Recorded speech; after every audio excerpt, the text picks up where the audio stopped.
Hi everyone, and welcome back to video 3 of our simple browser MMORPG tutorial.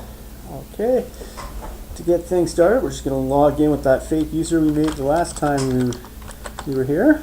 That's Ricksan. Okay, things are going to look a lot different. Don't let that throw you. Okay, just nav on over to the admin page. Okay. We're going to go to our admin folder and open up our admin.php.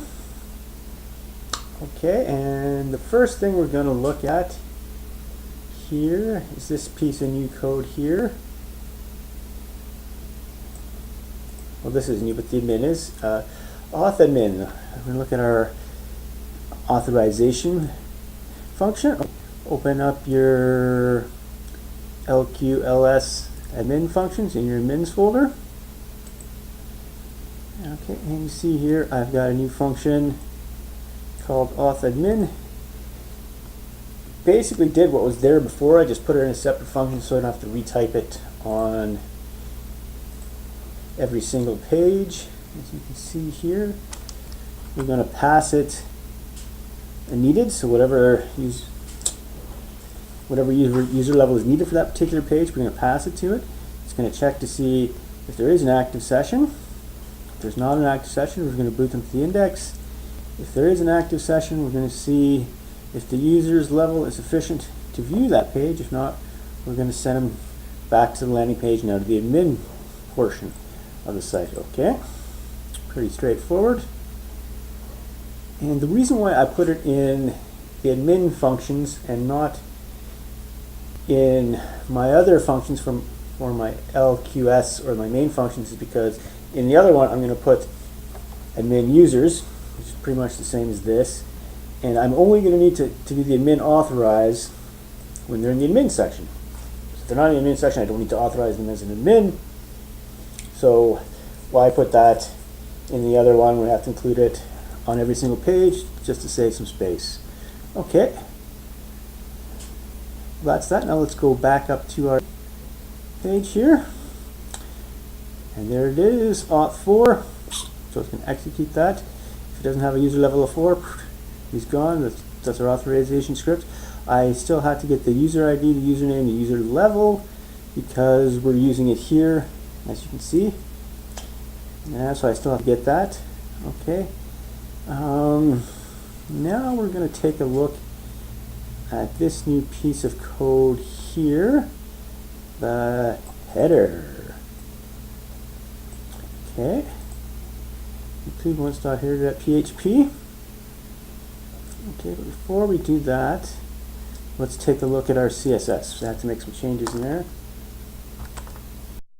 Okay, I know I said I was going to take a look at the CSS, but I just have to make this point. I'm not sure if I made it clear. So on every one of the admin pages, we have to add this here. Okay, so promote's an admin page. So if I go to promote, open up here, admin promote here. Okay, let's take that promote here. Okay, see, I added it to that. So every single page that you want to restrict them in, so all of our admin pages will have this code in. So you're gonna have to go back and add this code, delete the old code, and add this code to all of our admin pages. Lucky for you, you can just download the file and save that hassle. But do a couple just so you know how to do it. Save all. Okay. Now we're going to go look at the CSS. As we're talking about the headers, I created a new ID called header. I'm header div, so we're going to go up here. And let's see what we got that's new in the CSS here. Footer, container, footer. Let's start with header. Okay. Position absolute. The width is the full width of the screen. The height is 93 pixels. The reason why it's 93 pixels because the logo is 90 pixels wide and the border is 3. So I added an extra 3 so it all lines up. Top, the reason why we're starting it at -3 is because the border again is a width of 3. So if we just start at 3, start 3 down, and it'll give you a double border so that's why it's a -3. Left 3, same thing, there's a border of 3, so you want the border overlap, so it fits nicely, that's why it's 3. And okay, so that's pretty much it for headers. Inside the header I have another div made called logo, which is this div right here, and it fits nicely inside the header. Has a width 300, again 90. The reason why that's -3, so it's at top just like the header, and the reason why it's left so it fits even like it's. The reason why it's left -3 is so it lines up evenly just like a header lined up even. And in the rest, here is the banners div. Now it starts with the header width minus the logo width minus the border width. So we started with 1366, took 300 off, gives us 1066, and another 3 off for border. That gives us 1063, and you can see that it's pretty close to perfect. Excellent. So that's our 2 divs that we put there. Alright, so that's pretty straightforward. I'm going to save this. Now we're going to work and take a look at our headers folder. Okay, in our headers folder, this is where I declared a logo div and the banners div, and they're both sitting inside the header div there, so it lines up nicely. Okay, so let's go back to our admin page, and I included the header right underneath the header div, right underneath the container div, just like that. And inside the header, it's going to grab the header file from the root folder and put it in there. So we're going to do that on every single page in the admin, and once the user's logged in, so we have that header section on every single one of our pages.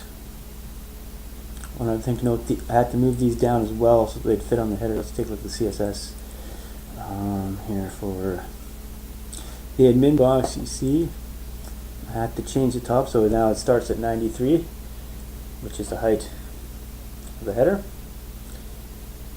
and it's 150 width, starts at 150, so just as soon as our nav starts, and our admin nav now starts at 93 and has a -3, so it fits in nicely there. Okay, let's go back to our admin page. The other thing I added here, which is new, is the footer, which is this little nifty little thing down here. Okay, save all that, and I'll go up to styles and we'll take a look at the footer. Basically, to make the footer, I just copy the header and change the numbers. But here's the footer. It's the full width of the screen. Now at the top there where it starts, it's the height of the container minus the footer height. That gives you where the top to start it at. Okay, it's left 3, so it overlaps. Perfect. Now let's open up the footer file. You can see here in the footer, it's got copyright, who the site was made by. This page was generated in 1.23 seconds, and that's what this little code here does. So if you look, right on the main page, remember I told you we were going to talk about this start time. Basically, with start times variable that grabs the micro time, so micro time true. Okay. So it grabs the micro time there, and then in the footer, I got the little function here where it subtracts the micro time from what's the micro time now, and that's how many seconds it took to load the page.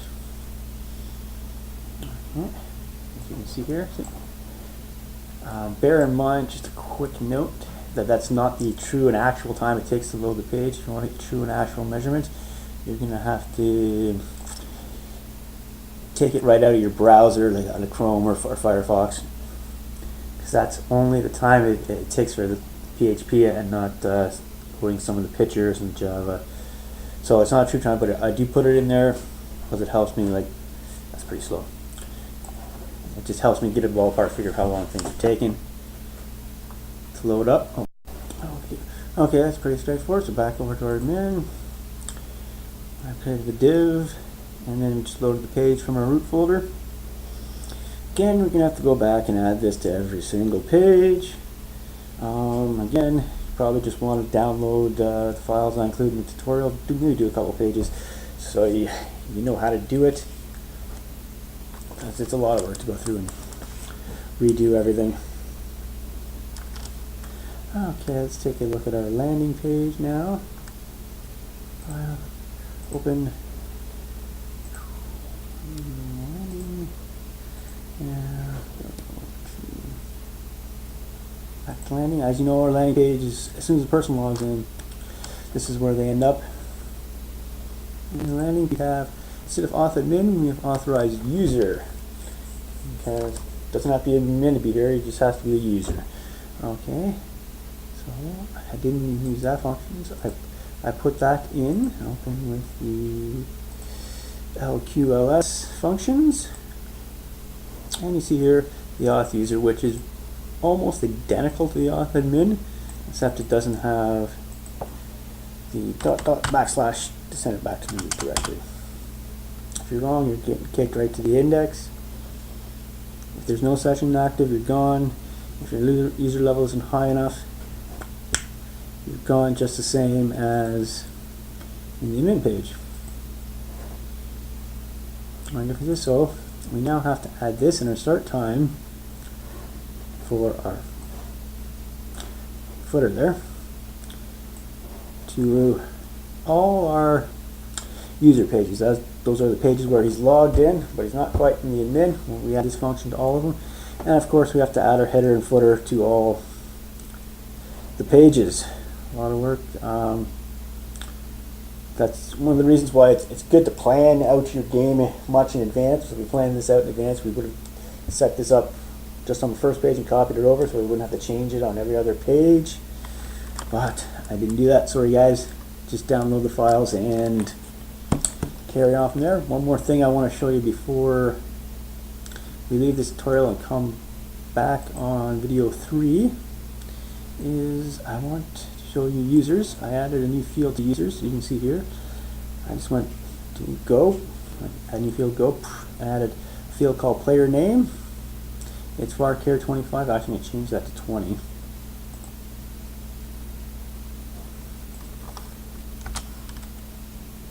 No, I'm going to leave it at 25.